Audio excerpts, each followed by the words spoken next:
pada kesempatan kali ini saya akan mempresentasikan hasil diskusi kelompok kami yang berjudul memahami dan menjelaskan pada manajemen bimbingan konseling. Nah, di sini yang beranggotakan kelompok Roma Rasuki dan Siti Rahmawati.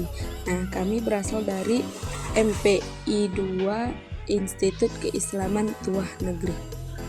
Jadi, pengertian memahami dan menjelaskan dalam konteks manajemen bimbingan dan konseling ialah memahami berarti mengerti dan menyadari berbagai aspek yang terkait dengan kegiatan bimbingan konseling tersebut, seperti kebutuhan siswa, tujuan program, dan berbagai faktor yang mengaruhi keberhasilan layanan bimbingan konseling tersebut.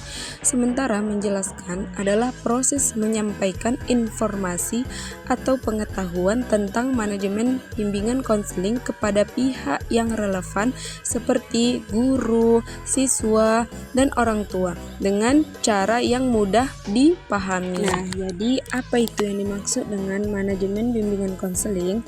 Manajemen bimbingan konseling ialah suatu proses perencanaan, pengorganisasian, pengarahan, dan pengawasan aktivitas pelayanan bimbingan konseling untuk mencapai tujuan yang telah ditetapkan secara efektif dan efisien.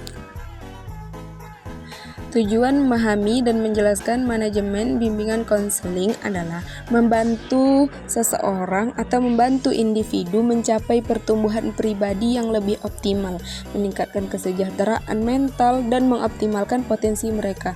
Jadi adanya bimbingan konseling ini bisa membantu seseorang itu untuk lebih, bisa dibilang itu untuk lebih percaya diri. Fungsi memahami manajemen bimbingan konseling yang pertama ialah meningkatkan pemahaman diri dan lingkungan. Yang kedua, mengoptimalkan pelayanan bimbingan konseling. Yang ketiga, meningkatkan efektivitas dan efisiensi. Yang keempat, menegakkan akuntabilitas.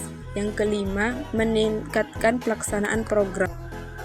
Fungsi menjelaskan bimbingan konseling ialah menjelaskan konsep, menjelaskan tujuan, menjelaskan fungsi-fungsinya, menjelaskan peran tenaga bimbingan konseling, menjelaskan manfaat. Jadi adanya bimbingan konseling seperti di sekolah-sekolah itu bukan berarti untuk memproses suatu anak atau siswa yang nakal-nakal saja, tetapi juga untuk membuat siswa itu yang misalnya kurang percaya diri itu untuk lebih percaya diri kepada diri mereka masing-masing.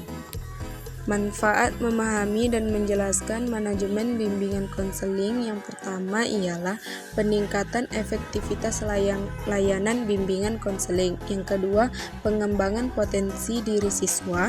Yang ketiga, menciptakan lingkungan belajar yang lebih kondusif. Yang keempat, penguatan akuntabilitas bimbingan konseling. Yang kelima, peningkatan kualitas program bimbingan konseling. Dan yang terakhir ialah membantu guru BK dalam mengimplementasikan program-program tersebut. Bentuk dan cara melakukan analisis kebutuhan. Yang pertama ialah analisis kebutuhan individu, ada juga analisis kebutuhan kelompok, dan analisis kebutuhan sistem.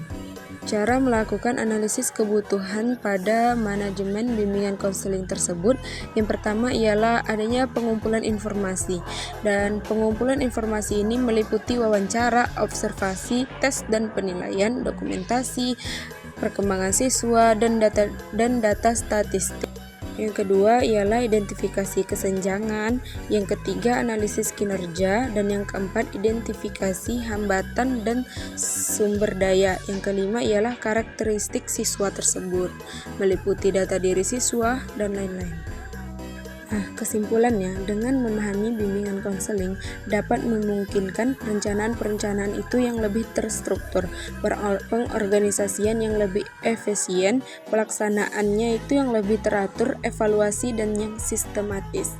Nah, dengan demikian, memahami bimbingan konseling dapat membantu menciptakan lingkungan sekolah yang lebih kondusif bagi perkembangan diri siswa, baik secara akademik maupun non-akademik. Dengan adanya bimbingan konseling tersebut dapat membuat siswa lebih percaya diri dengan kreativitas dan dirinya masing-masing.